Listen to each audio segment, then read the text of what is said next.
Good evening, folks, and welcome to the live stream. I hope you're all very well this evening. I hope you had a wonderful week. And it was a quiet week, wasn't it? It was a quiet day today. Well, not really, of course. We had the conference from Reform, which began in a very strange way. And of course, we also had the resignation of Angela Rayner and a bit of a reshuffle within the cabinet. So we're going to cover those things tonight. But let's start off with this. This is insane. So Reform UK want a spectacle, and they invited on Andrea Jenkins.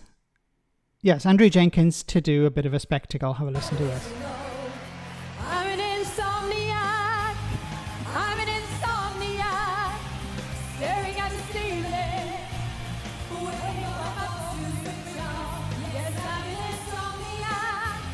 I'm an insomniac. And all I can hear is the sound of that clock. The sound of that clock. I'm an insomniac. Yeah, I'm an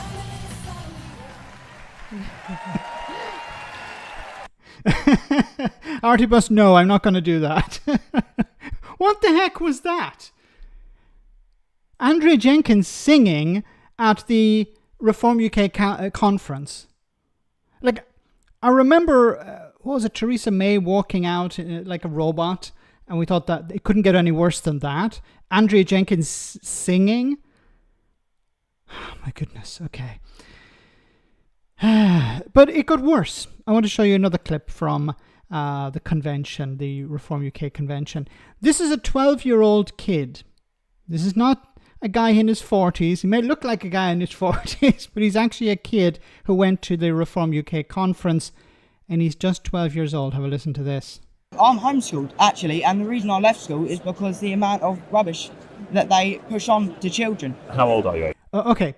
So this kid is 12 years old and he's homeschooled because the schools push rubbish onto the kids.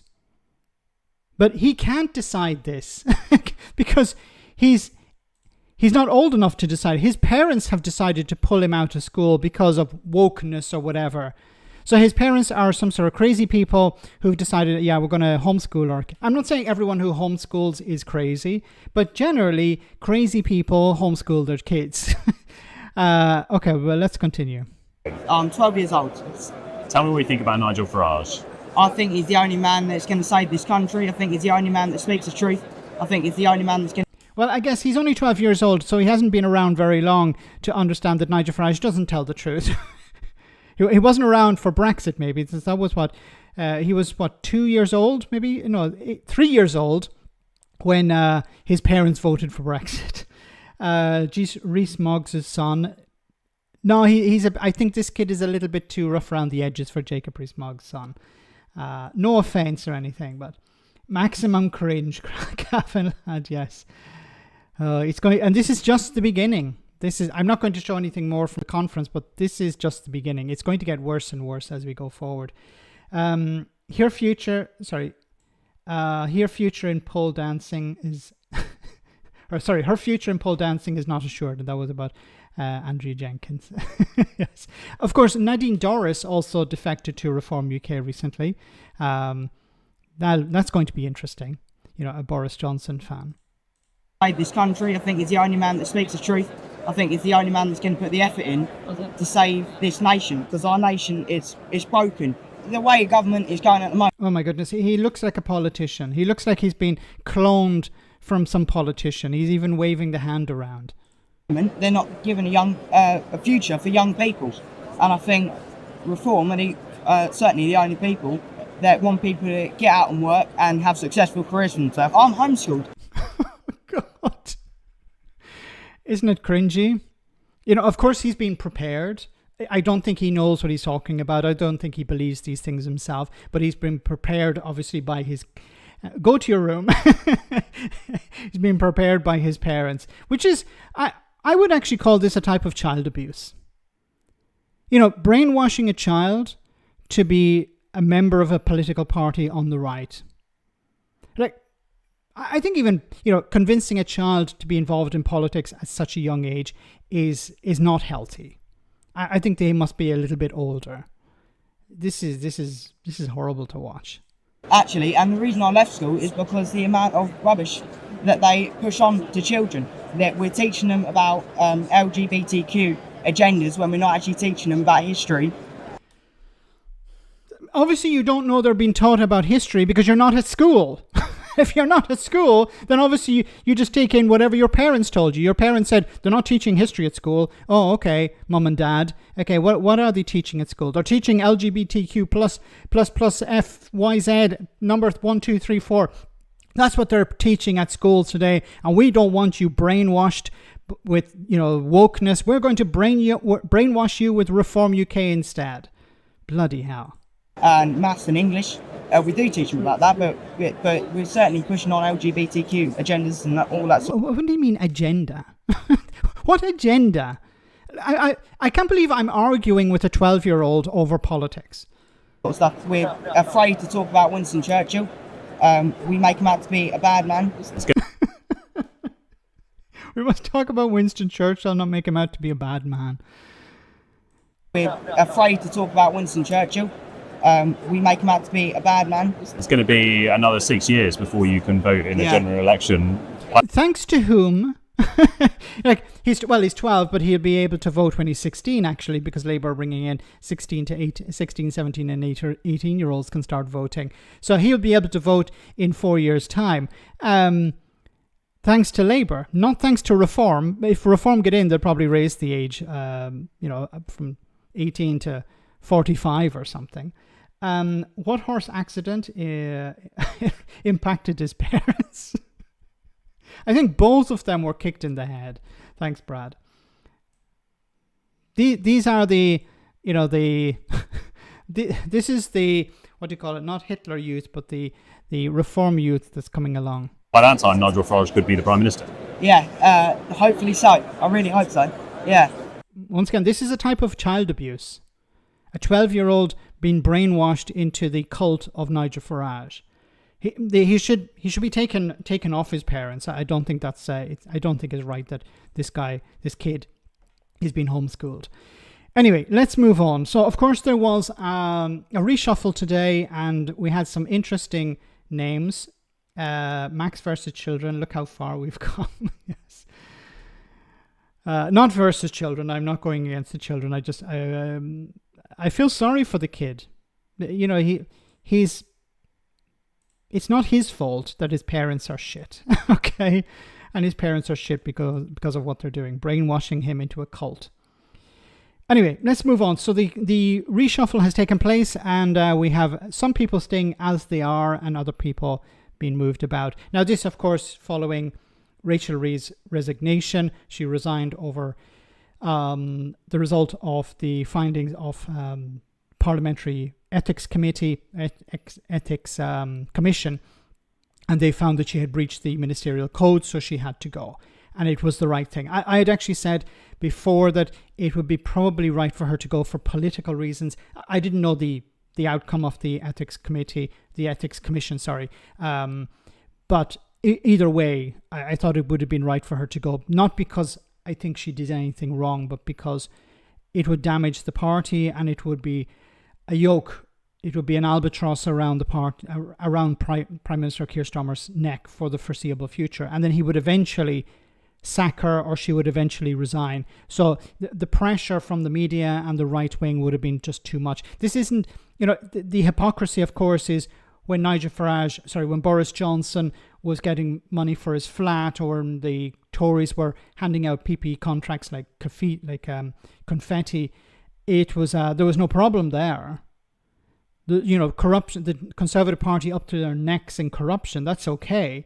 But as soon as Angela Rayner did something a bit dodgy, and it was, at the end of the day, it was not above board. She had to go. But the right wing press, of course, many of them owned. Many of the newspapers are owned by people with offshore bank accounts and who don't pay tax in the UK. It's a bit ironic that they were going after her, but of course they would. And also some people have said that this was a class issue and a sex issue. I think it's more of a class issue than a sex one, because if it was there was a Labour MP a man, middle class MP, I think he is, or maybe even more than that. But he has something like 40 properties, and he wasn't forced out. And I think, a landlord with 40 properties who's a Labour MP is much more serious than what Angela Rayner was doing, but he was a backbencher. So anyway, let's look at, let me try and zoom this in a little bit so you should be able to see it a little bit better. So Rachel Reeves will stay on as Chancellor. David Lammy moves from Foreign Secretary to Justice Secretary and will also become the Deputy Prime Minister. So there was talk of some sort of internal election for Deputy Prime Minister, but it seems at the moment anyway that David Lammy is going to be appointed Deputy PM. Brad says things are so bad. The most successful appointment was making Prince Andrew Director of Communications.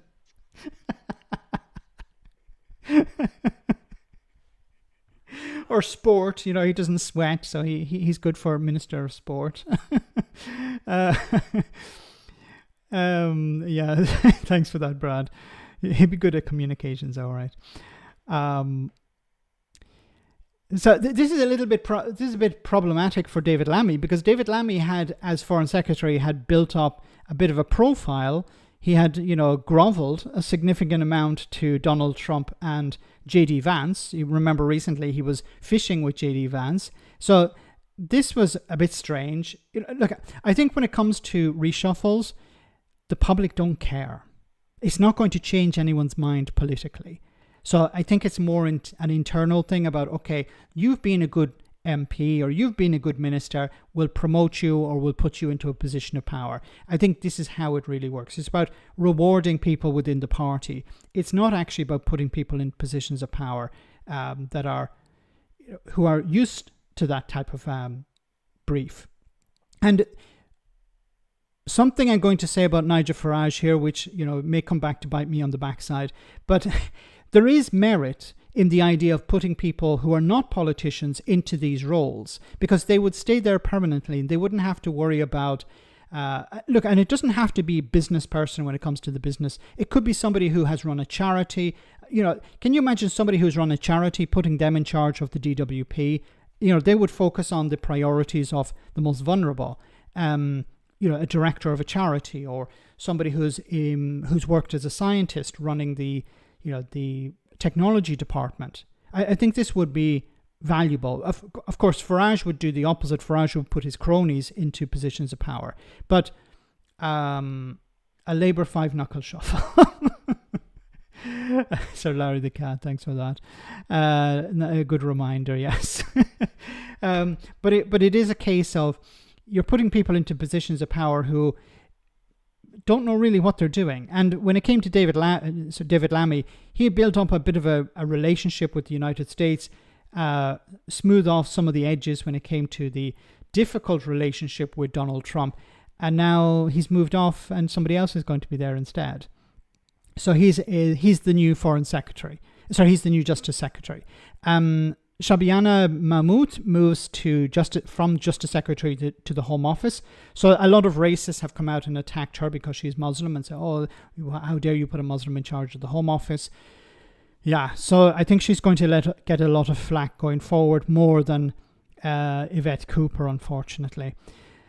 Yvette Cooper herself moves from Home Secretary to Foreign Secretary. Once again, she hadn't much experience in that role, and now she's going to try and rebuild the relationship with the US.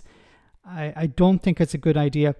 If you want to have a good relationship with the US, putting a woman in charge probably isn't a good idea, because Donald Trump doesn't have much respect for women. So maybe it would have been better to stick with David Lammy. I really don't understand the value of this reshuffle. Pat McFadden takes over Super Ministry, becoming Work and Pension Secretary and taking control of the skills remit from the Department for Education. So he's a dual minister. Steve Reid moves from the Environment Secretary to Housing Secretary. Hopefully he doesn't plan on buying any second homes. Darren Jones keeps his current role but now also becomes the Chancellor of the Duchy of Lancaster. Peter Kyle moves from Technology Secretary to Business Secretary, so not a big change there. Liz Kendall, so she moves from Pension Secretary or DWP to Science Secretary, so that's a bit of a demotion. Emma Reynolds moves from the Treasury Minister and is now the Environment Secretary. Douglas Alexander, a guy I actually covered today in a video, goes from being Trade Minister to becoming the Scotland Secretary. And Jonathan Reynolds moves from his role as Business Secretary to become the Chief Whip. Then we also have Sir Alan Campbell goes from Chief Whip to become the leader of the House of Commons. So Lucy Powell, who used to be the leader, is gone. Ian Murray sacked as Scotland Secretary. He wasn't doing very well, it seems. And Angela Rayner, of course, quit her roles as the Deputy PM and Housing Secretary. So is it going to make any difference? Not really. So once again, this is something interesting for people who follow politics, but your average person on the street doesn't know half the names of the people here, doesn't know half who these people are. And it's not really going to impact them because, as I keep saying, the only thing that really impacts people's vote is if the standard of living is improving, if things in their lives are getting better, if they see the NHS waiting list come down and it's easier to get a GP, or it's easier to get on the NHS waiting list, or you don't have to wait so long. All of these things, all of these factors, housing is easier to access. All of these things have to be, aligned in a sense for people to go, yeah, I'm going to vote for the existing party, the incumbent. But if you don't do that, then you're going to see Nigel Farage get in. So what about Angela Rayner's resignation? What does this mean for the Labour Party? The way she's being described is as if she is the most mendacious politician this Parliament has ever seen. There's a real danger that today is the moment that the wheels have come off this administration. Does he know what his mission is, what he's here for? If this government does fail, it's not going to be replaced by some moderate Conservative government. If this government fails, it will be replaced by a populist far-right government. And he's completely correct. This is what, if this government falls, Nigel Farage will take over. And this is why I don't buy for a second this. I'll get back to the video in just a moment, but this is why I don't buy for a second this idea that there are people in the Labour Party who want to call a general election because they know if there is a general election, they'll likely lose their seats, and it would, of course, result in a Reform UK government. So I don't buy for a second that many people, maybe there are a few people in Labour who want a general election, but I don't think there are very many of them. Hello and welcome to The Forecast. Angela Rayner is out, brought down by her failure to pay enough tax on a new flat and the failure to seek out the expert tax advice that would have pointed it out. The Prime Minister's ethics advisor, Sir Laurie Magnus, said Rayner had acted with integrity. Brad. Thanks, Brad. Brad says, Rayner's fall from grace is the biggest downfall since Matt Hancock tried to determine whether Gina Condolangelo what Gina Condolangelo had for breakfast. I said something back in the day, and it got me into a bit of trouble. I don't know if I should say it again. But concluded that she had still breached the ministerial code. But out of adversity comes opportunity, as they say, and certainly Keir Starmer hasn't wasted a moment after the departure of his deputy. His dramatic government reset has seen some of the biggest figures in his cabinet sacked or reshuffled. David Lammy replaces Rayner as Deputy Prime Minister, but loses the prestigious Foreign Secretary posting to Yvette Cooper. She's replaced at the Home Office by Shabana Mahmood, and Lammy gets her job at Justice to close that circle. And there are lots of other moves in the middle management ranks. So is Starmer really the knight with the long knives? And can it get his government back on track and stop Labour hemorrhaging votes to reform? With me here in Westminster, Tom Baldwin, a former Director of Communications for Labour and Keir Starmer's biographer. Sir Craig Oliver was at the heart of David Cameron's Downing Street operation, and the Guardian columnist Zoe Williams as well. Now, obviously, there's a lot to talk about in terms of the future government direction with this reshuffle, but we've got to start with the disaster of Angela Rayner's loss. It's a huge blow, isn't it? Yeah, look, she and Keir Starmer have had their ups and downs over the years, but I think he's genuinely regretful that she's now leaving his government, because she's a massive asset. I mean, we talk about politicians being out of touch or not having that sort of feel for what's really going on in the country.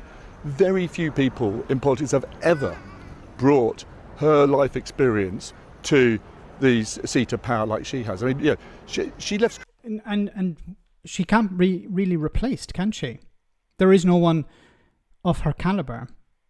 And it's, I don't know if it's a case of, as we already know, there is a new deputy prime minister, that being David Lammy, but is it an appointment, a temporary appointment? Is there going to be an election for deputy prime minister? If it's not, then there's no point continuing, because somebody else could have been put forward. For example, Diane Abbott could have been put forward. I think a lot of people on the left would have liked to see her as deputy prime minister, but it seems to be people, nobody new really coming in. It's just moving people around within the existing cabinet. Called at 16 pregnant. When she talked about grooming gangs, she said that could have been me, because she was leaving nightclubs and getting in the cars with the wrong men. When she talks about care leavers being deemed intentionally homeless, rules that she changed, because that could have been her. Killer says something quite interesting. Streeting will be happy. Rayner was a threat to him if there was a challenge to Starmer's position. Yes, 100% agreement. Angela Rayner was at the top of the list when it came to who was going to replace Keir Starmer. And Keir Starmer is not going to last until the end of this parliament. He's not going to be running as Prime Minister in 2028 or 2029. Nigel Farage, just a side issue, Nigel Farage has come out suggesting that there will be an election in 2027 because he believes that the Labour government will collapse by then. It's possible.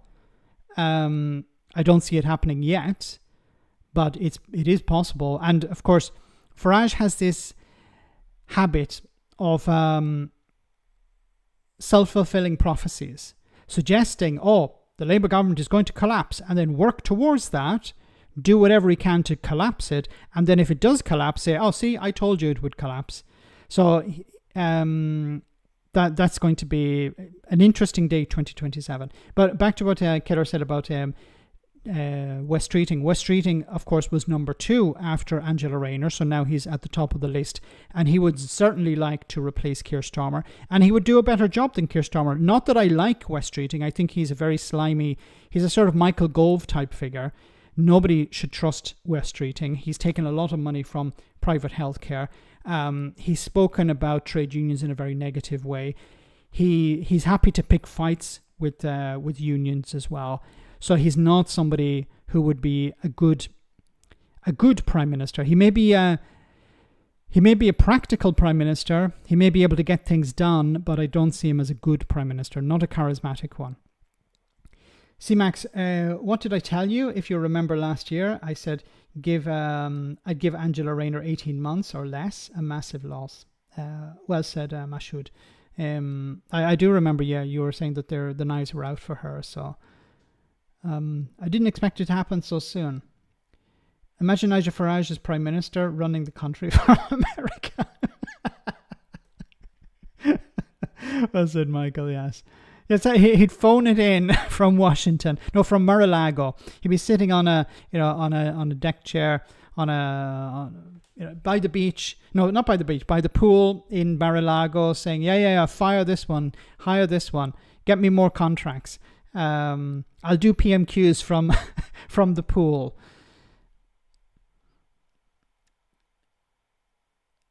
Did you say the F word? The Farage? Yes.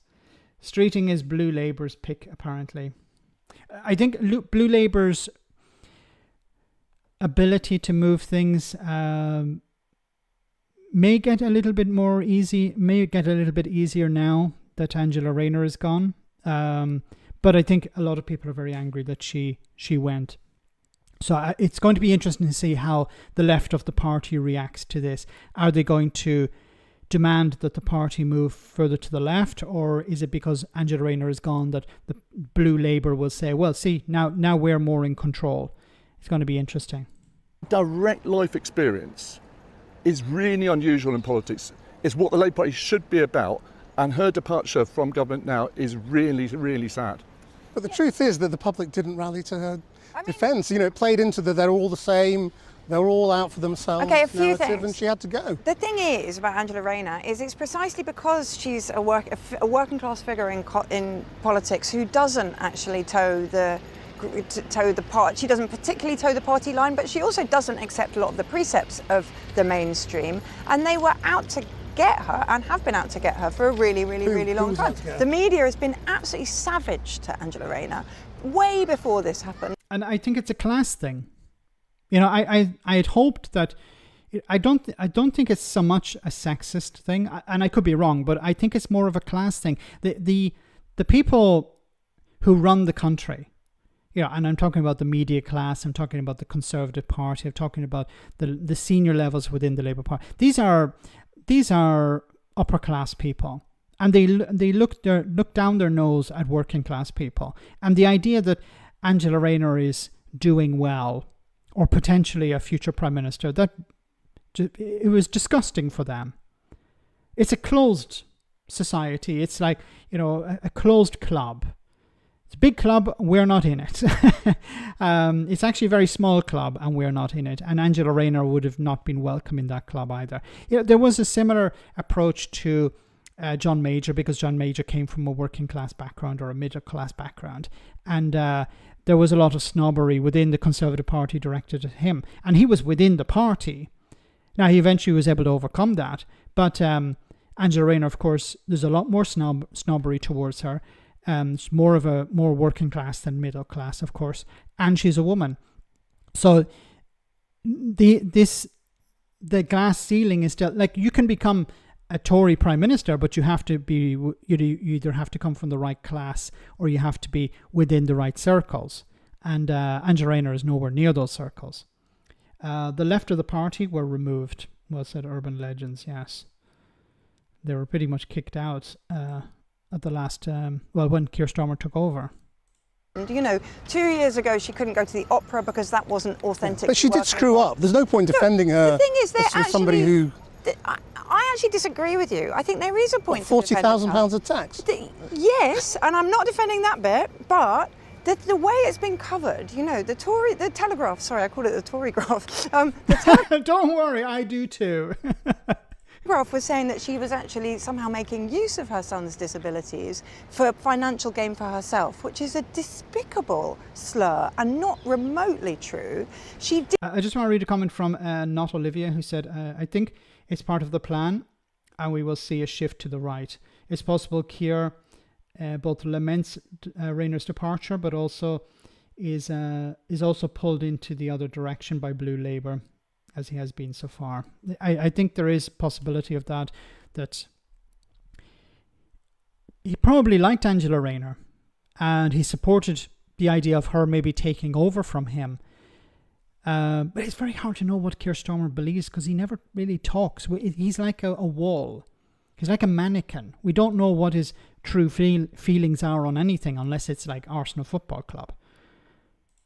If I'd been her, would I have just belt and braced it and just paid the taxes though it were the second home? Yeah, of course, because even if there were an ambiguity, it wasn't worth the fallout. But she, as was found by the ethics inquiry, she acted with integrity, just not smartly enough. And the way she's being described is as if she is the most mendacious, most mercenary politician this parliament has ever seen. Now that is preposterous. But I think the takeaway from this has to be reform, with a small r, of course, reform of the media. Because the media were allowed to do this to Angela Rayner. And, you know, of course, the politicians like the Conservatives and Reform would jump on board this as well. But the media are the ones who are driving most of this hate at Angela Rayner. Now, Keir Starmer should have, I think, gone to the likes of the Daily Mail or the Sun or whoever who were pushing a lot of this. And they've been pushing it a long time. It's not just about the sale of the house and the stamp duty. They've been doing this for a long time. He could have gone to them and says, look, we're considering reform of the media. And, you know, we could work out a deal with you. You treat us with a bit more respect and we'll go easy on you. Or we're going to go like the hammers of fucking hell. And we're going to destroy you. We're going to clamp down on foreign influence. We're going to clamp down on people being able to run newspapers in the UK if they're not living in the UK or if they have offshore bank accounts and stuff like that. He could have went to them and said, we're going to be really strict with you. But of course, he didn't do that. When it came to the election, he was pandering to the Sun frigging newspaper. He was doing interviews with the Sun. Like, part of the reason I think he was trying to suggest for doing that was, well, he needed to reach out to people who don't normally hear from him. But at the end of the day, it wasn't a vote for Labour, it was a vote against the Tories. And what did he get in return from the Sun newspaper after that? Well, article after article criticising the government. So what was the point of pandering to the Sun newspaper? There needs to be true root and branch reform of the media. It's completely broken.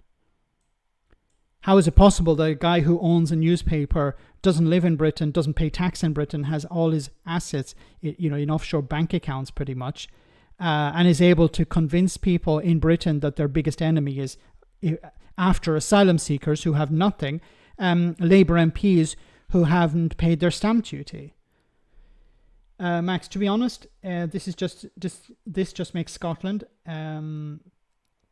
to get the hell out of the union quicker than ever. We'll be asking people at the match in Edinburgh tomorrow. Good. It'd be great to get some feedback from people there. I think one of the greatest catalysts for an independent Scotland, like in the past, was Boris Johnson. Today will be Nigel Farage. Nigel Farage becoming Prime Minister. I think even Tories in Scotland, unionists in Scotland, will be like, fuck this, I'm voting to get out of Dodge, I'm voting to get out of this place, because it will be an absolute disaster for them.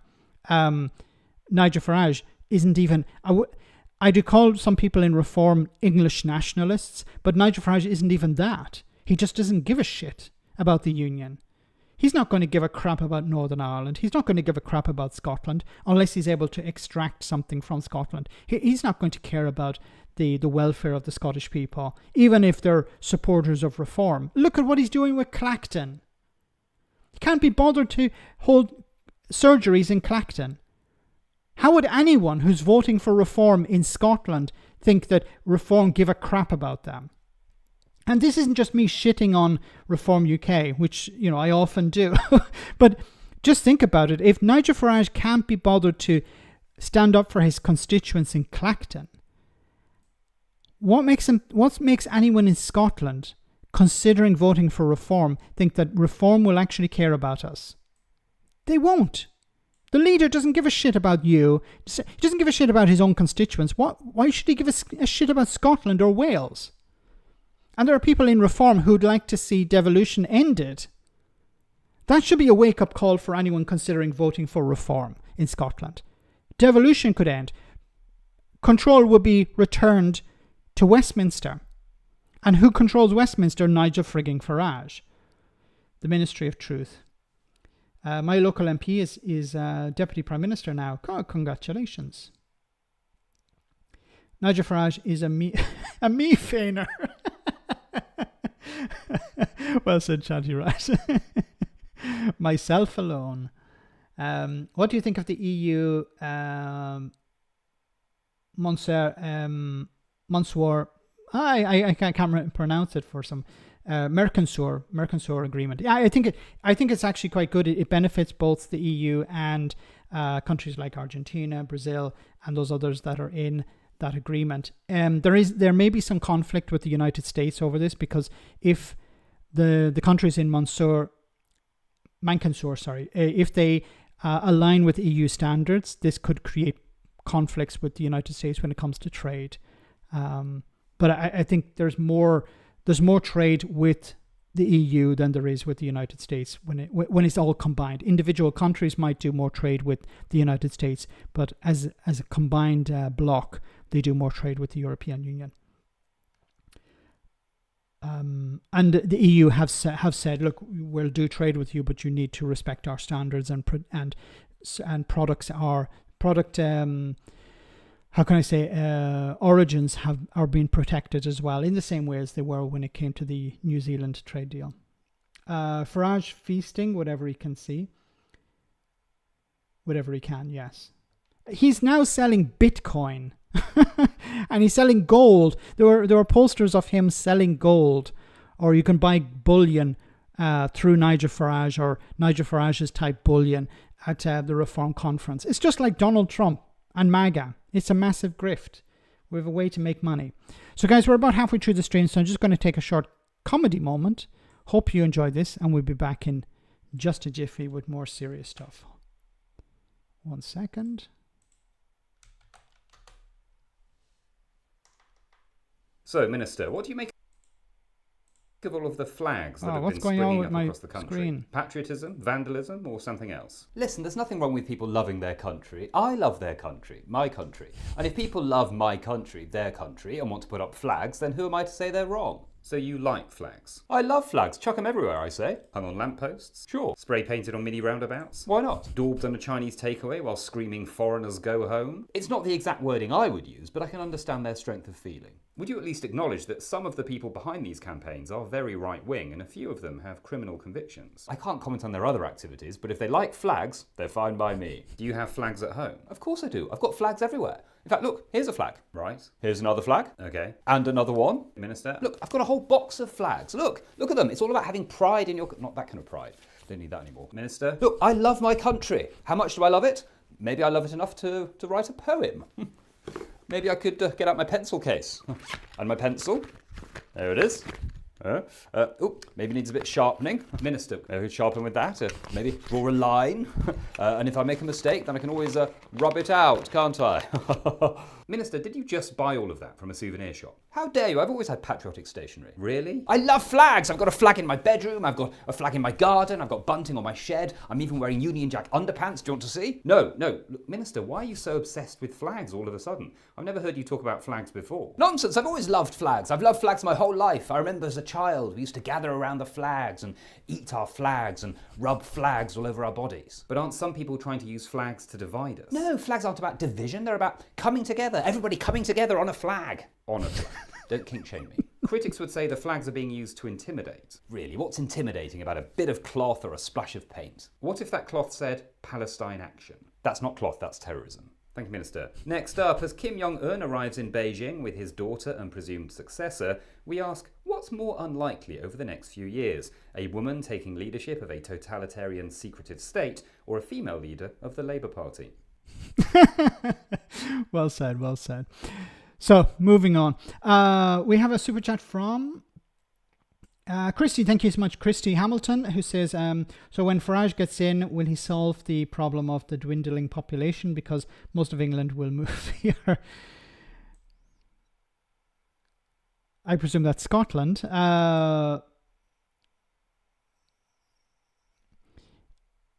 Maybe most of England will move to Scotland, or most of England will move to Wales. So the population in Wales will dramatically increase, and the population in Scotland will dramatically increase. I'm not sure where you're living, if it's in Wales or in Scotland, but yeah, it's probably the case. So a little bit more about the new Home Secretary, so and what she's going to do.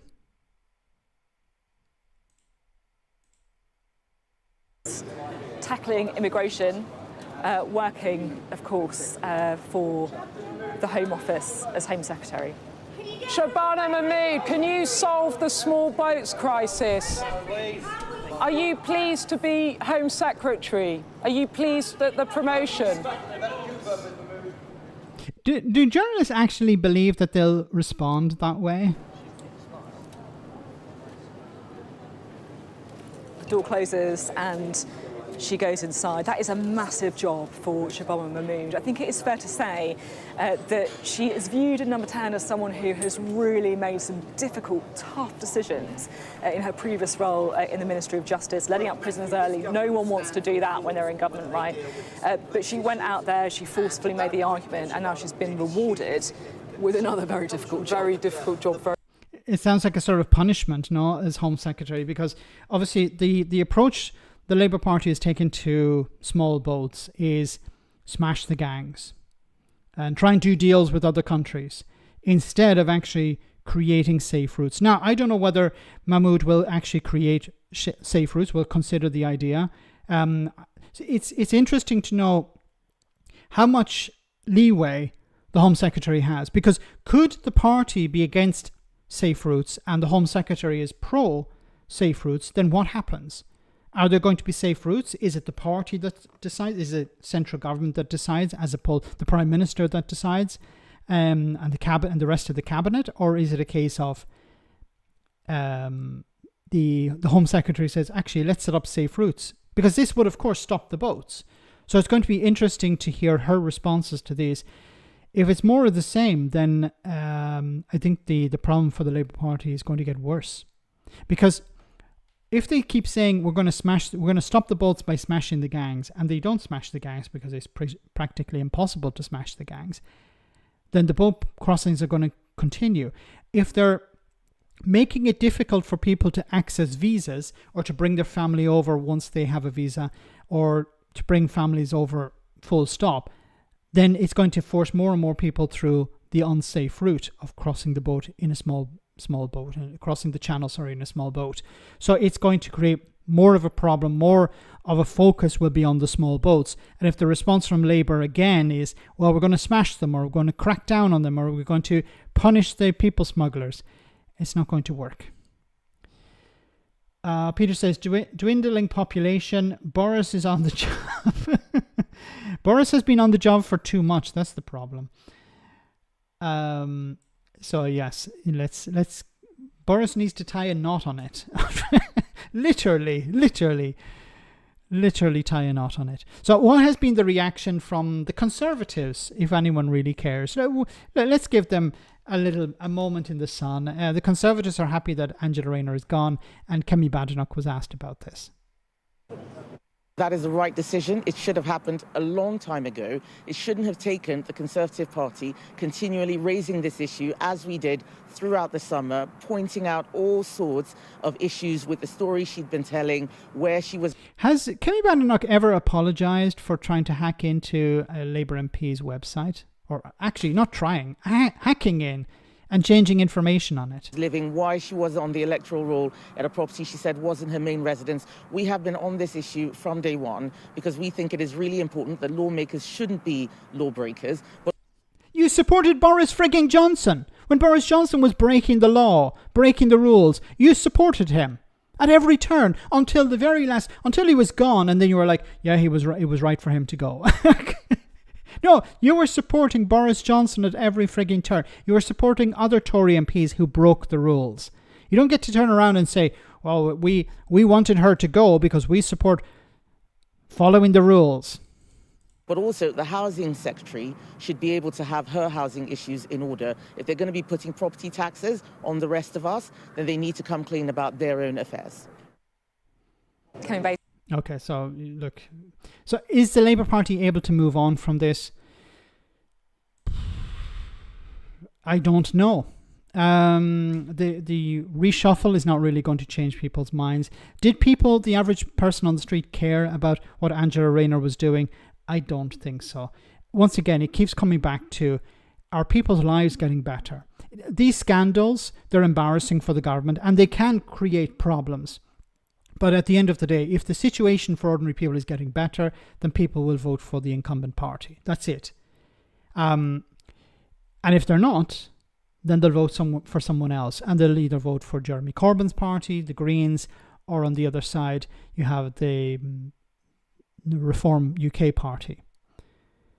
Now, can Reform actually win? That's an interesting question. And it was there was an interesting response from Sir John Curtis, who is the polling expert. So let's have a listen to what he had to say.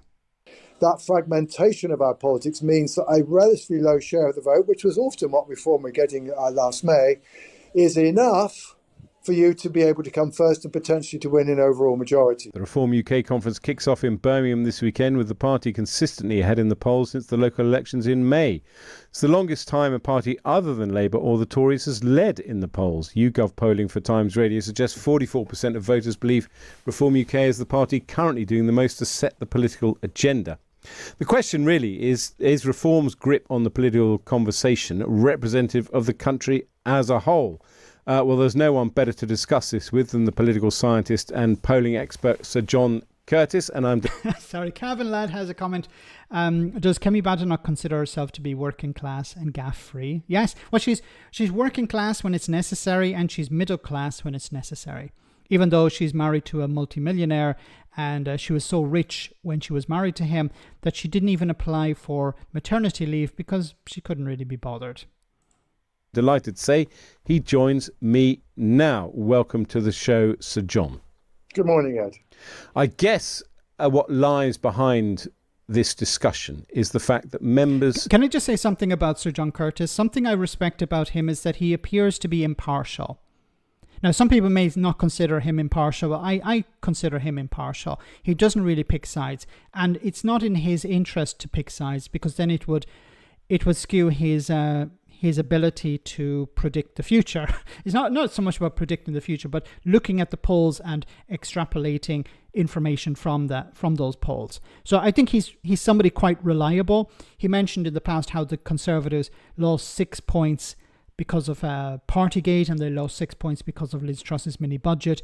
And while other parties were saying, it's because the Conservatives were terrible and they were corrupt and everything, it was more about Partygate and Liz Truss's mini budget that brought down the Conservatives. And he's mentioned before how Labour's victory was thanks to those two factors. Of the political establishment, like myself, How long has Kemi got left? It's not looking good for her. Now, she has her conference this week, or is it next week, or this month anyway? And she has to deliver something. I don't know what she can deliver, but she needs to be able to push back on Farage, and she needs to be able to push back on the Labour government. Now, she might try and spin what's happened recently with Angela Rayner as, Labour are unreliable. But it's not just attacking Labour. She also has to be able to constantly and critically take Reform UK apart. And she's not been able to do that. She's just trying to pander to their voters, and that's not going to work. Really get my head. I would actually suggest her to do a debate with Nigel Farage, but in person, not online, but an in-person debate. She would likely lose it, but at least she might get some sort of success out of it. So she would lose overall, but I'm pretty sure that she could get him to say something that would be damaging to him, or she may be able to get him into a corner on something that he's done in the past. But that would require her having skills that are probably beyond her abilities. He leans centre-right on the podcast. Yes, I'm boring. I didn't know that. But even I haven't really noticed his politics, so I admire that in him. He's able to separate his politics. Yeah, I've heard some of the things he said were a bit, I'm not so sure about that, Sir John. But or I got a bit of an inkling of which way he swings politically. So yes, but his analysis is second to none.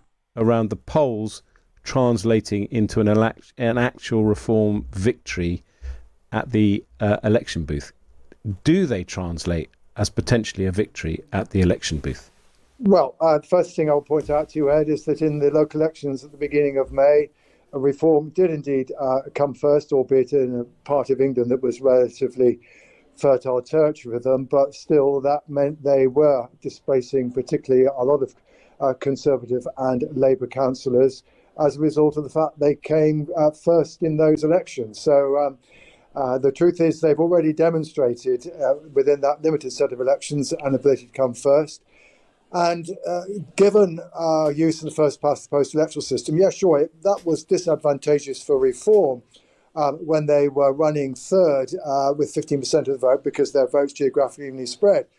But if, as at the moment, you are running first and you are apparently as much as 10 points ahead of your nearest opponents, that fragmentation of our politics means that a relatively low share of the vote, which was often what Reform were getting last May, is enough for you to be able to come first and potentially to win in overall majority. So the threshold for winning British elections has lowered as a result that we now have five-party politics.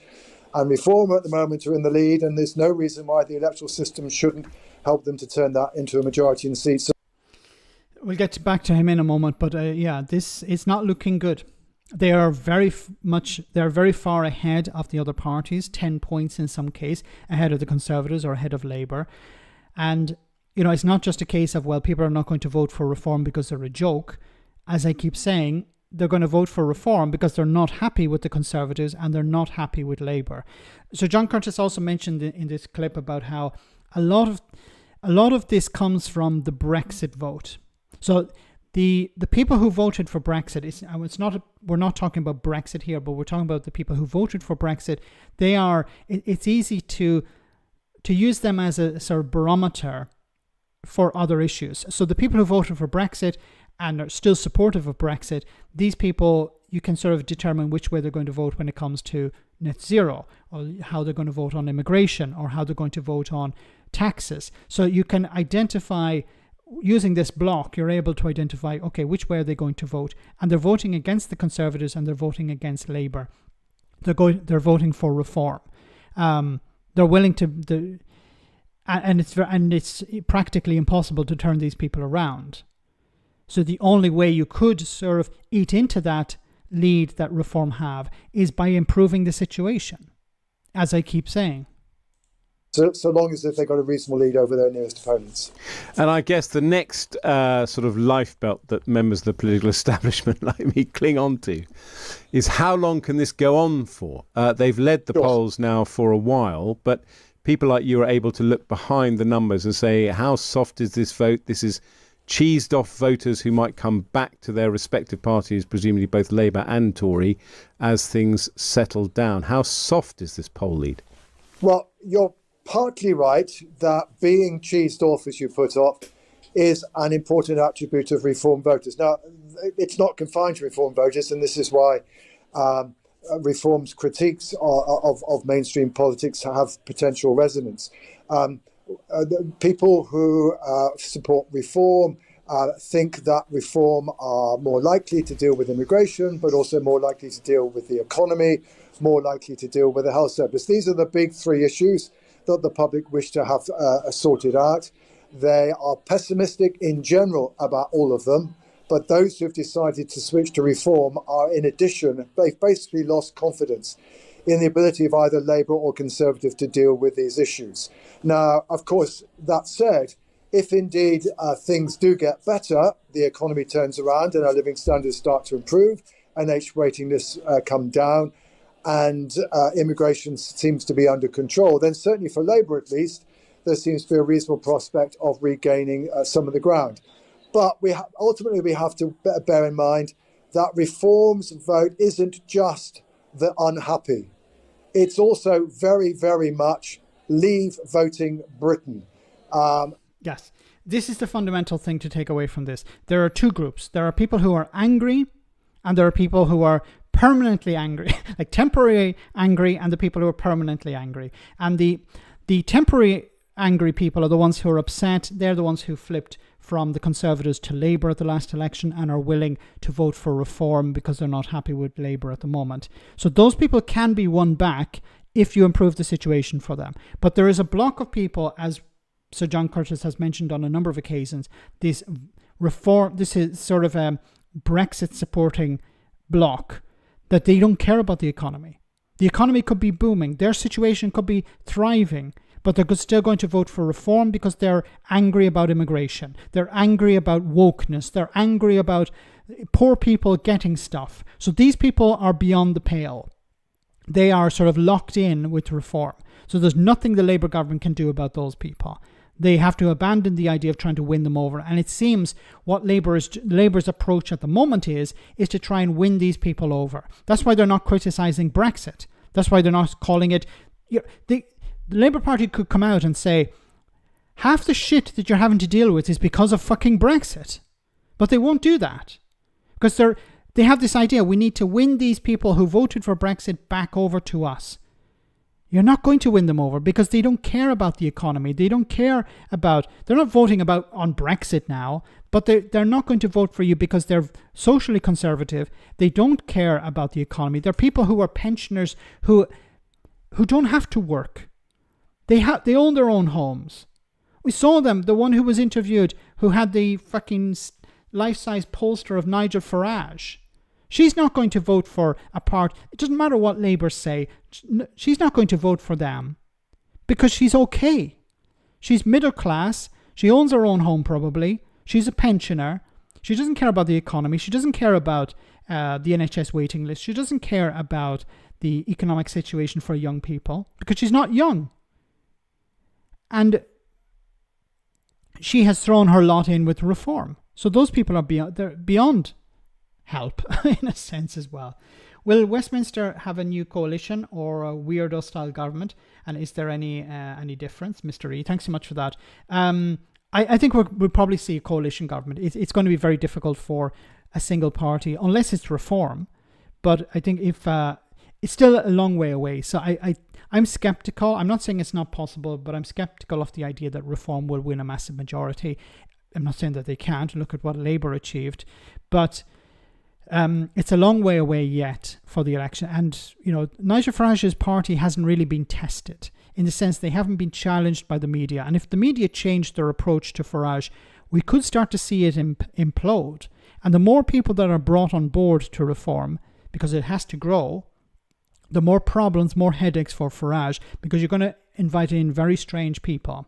So I think it's more likely there'll be a coalition, but it could be a right-wing coalition, unless Labour get their arse in gear and start moving to the left, dealing with the problems that ordinary people face, and they end up, working some sort of coalition government with maybe the Lib Dems or the Greens even. Christy again, thanks so much, Christy. Thinking about the wee boy who's been homeschooled, I would be more concerned if he was mixed in a school with other children. It's a good point, yes. He'd be trying to convert them to reform. No, Nigel is our saviour. Nigel is the dear leader. Yeah, so maybe it's actually better that he's contained at home. But it's not looking good for his future, is it? There's a Donald Trump in the making. I know compassion for the conned, etc. But if the country votes for reform, then I'm getting to the stage where I think you get what you deserve. Sorry. I understand that, urban legends. And unfortunately, I understand why people would be angry with others who are voting against their interests and voting against your interests.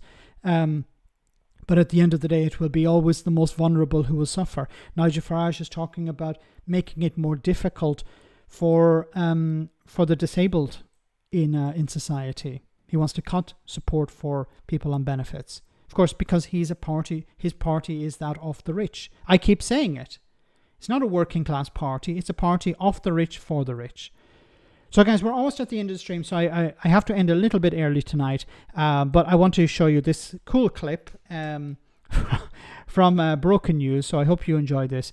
There's no post-stream chat tonight, unfortunately, but I should be back on Tuesday. On Tuesday, I should have a special guest, like last Tuesday. So we had Super Tansky last Tuesday, and I should have another special guest for next Tuesday. So hopefully you can check it out there.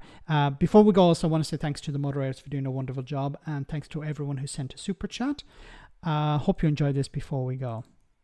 Emotionless greeting. Acknowledging it's been over a year since we surged to victory on a wave of pessimism. Deciding it's time to let you know what we've been doing in case anybody starts to have a little inkling that there might be a small possibility that we could very well be disappointing and shit. Rejecting claims that I have been told to appear more human. Warm smile. Smile more than 53%. Warning. Smile overload. Reset. My father was a toolmaker. My mother was a nurse. Bringing back the government briefings that the Conservatives started, but insisting that we're totally different from the Tories by using exactly the same Russian-built briefing room, speaking from exactly the same lectern, and getting caught up in exactly the same scandals. Slight head tilt, engaging starmer thumbs. Working on new 3-part slogan. Plan for change. Fixing the foundations. Very disappointing year. Must stop reform. Farage must die. Error. Reset. Reboot. My mother was a toolmaker. My father was a nurse. Activating cling to power mode. Dismissing reports that we're terrified of a Farage landslide. Coincidentally, frantically, desperately looking at proportional representation now that we absolutely have to, along with giving votes to 16-year-olds, but shitting ourselves they might be as racist as their hotel besieging granddads. Happy though to see so many St George's flags. Nothing says national pride like a defaced mini roundabout. Denying that I'm anti-English. Some of my best friends are flags. My father was a flag maker. My mother was a flag malfunction. Load bio, lurching to the right, lurching to the centre right. Take it back now, y'all. Error, pleasing nobody, despite sudden movements. Taking question from journalist. Wondering why Angela Rayner's tax error is fine when even the Tories sacked Nadeem Zahawi over his tax affairs. My father was a toolmaker. Not now. Defending the Deputy PM, reminding you that she is from a working class background, so anything she does wrong should be forgiven. Wondering if you'll sack her. Remaining absolutely and unquestionably loyal to Angela Rayner until I decide not to be. Reminding you I always stick to my word until I don't. Finally, being a strong statesman on Russia's actions in Ukraine. Repeating that it is never appropriate to go wading into another country and cause a load of innocent death, unless it is. Please hold. Receiving funds from Israeli government. Arms deal complete. Genocidally completed nod. Trustworthy, thank you. So guys, have a great weekend. I will see. Oh, we have one in from Nakamura or TS says, seen Zach Polanski on Good Morning Britain, filing complaint here. Yeah, the what they were doing to him was pretty disgusting, and you know, it's Good Morning Britain. One of the hosts is the wife of Yvette Cooper. Sorry, the husband of Yvette Cooper. So that's to be expected. Thanks much once again, everyone. I'm starting to sound like Stormer here, so I better go. Have a great weekend. I'll see you on Tuesday, same bat time, same bat channel. Stay safe, take care, and good night.